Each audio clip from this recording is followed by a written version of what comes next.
Hey Macro Machiners, we're back for another workout of the day. Today's workout is 2 rounds for time, 40 sit-ups, 80 double unders, 40 ab twists, 10 slam balls, 20 box jumps, and 10 V-ups. So you're gonna do all of that 2 times and you're gonna time yourself. So mark those times down, your weights down. And if you're just starting out, feel free to just make this 1 round. So we're gonna go over all the movements and modifications, and then you guys can go ahead and get started. Good luck. All right, guys, let's start with the first movement. The first movement is going to be 40 sit-ups.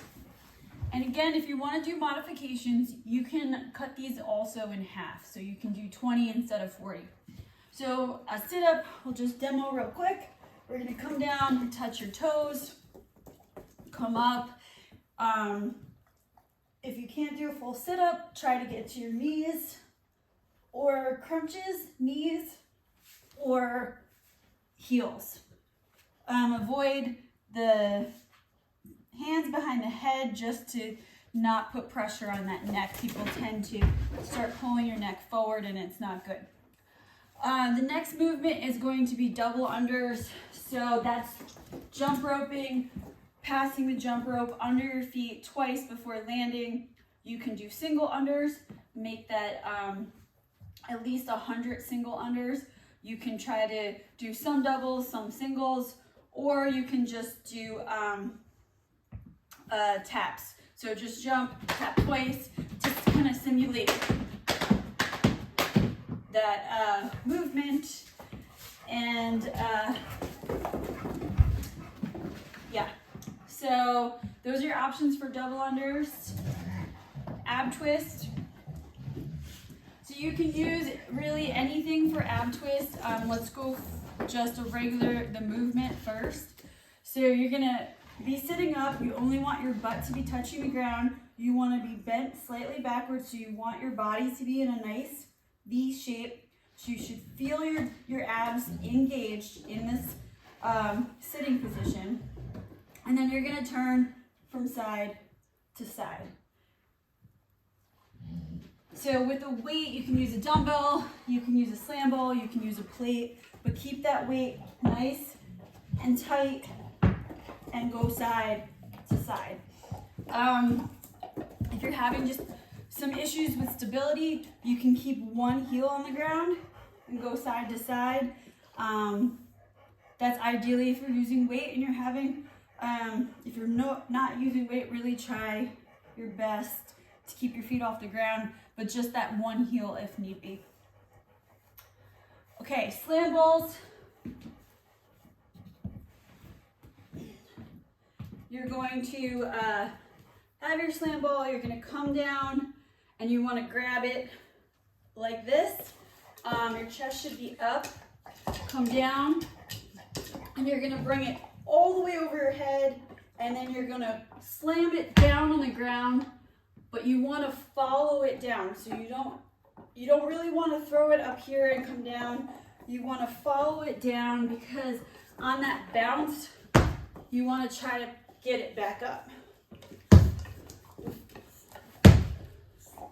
So you notice I'm squatting down, I'm not bent over and trying to pick it up. You want a nice, good form with this, and you know it depends on how much the slam ball weighs.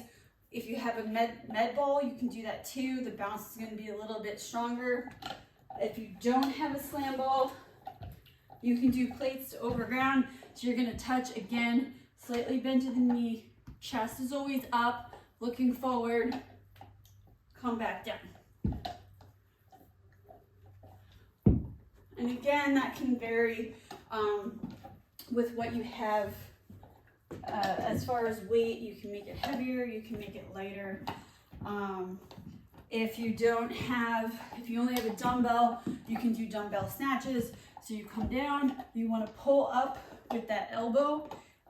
Your elbow should be out, and you're going to punch through. So come down, punch through. And you can do 10 on each side. Box jumps.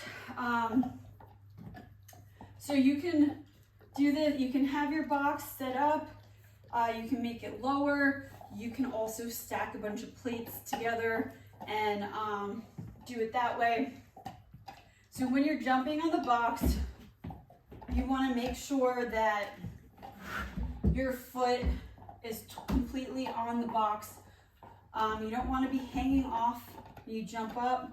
So set yourself up at the box, jump up, and stand all the way up at the top. Avoid doing like a squat jump thing where you're landing in this squat position and then standing up. It's just a lot of pressure on your knees and your hips. When you do that, it's not good. Plus we want a nice strong jump and use those legs to jump you up. So you should be landing in like a quarter squat and then standing all the way up. You can also do step ups if you're not ready for a jump. And if you feel like you want it just a little bit harder, you can add weight to your step ups. Make sure you keep your chest always up and always have that foot completely on. If you're doing step ups, make sure the foot on the box, the leg on the box, comes all the way up and straight before you step that second foot up. Same thing, come down all the way up, then my foot comes on the box. If you don't have a box, you can do jumping squats. So good squat position, knees out, never forward. You're gonna come down and jump in a nice squatting position. And if you just feel like it's a little hard on your knees, you can just do regular squats instead. So we're gonna come back on the ground to our V-up position. So you want to come down, your arms are going to come out, and then you're going to touch your toes. So you want to try to be coming up at the same time and touching those toes. Modification, just knees. And sit-ups, or you can do leg raises if you can't do the other ones, or you can do even alternating legs. All right, so that's the workout. Again, you're gonna do that 2 times. Modifications for that, you can do 1 time, or you can kind of cut everything in half and do it twice. So that's the workout for today. Good luck, guys.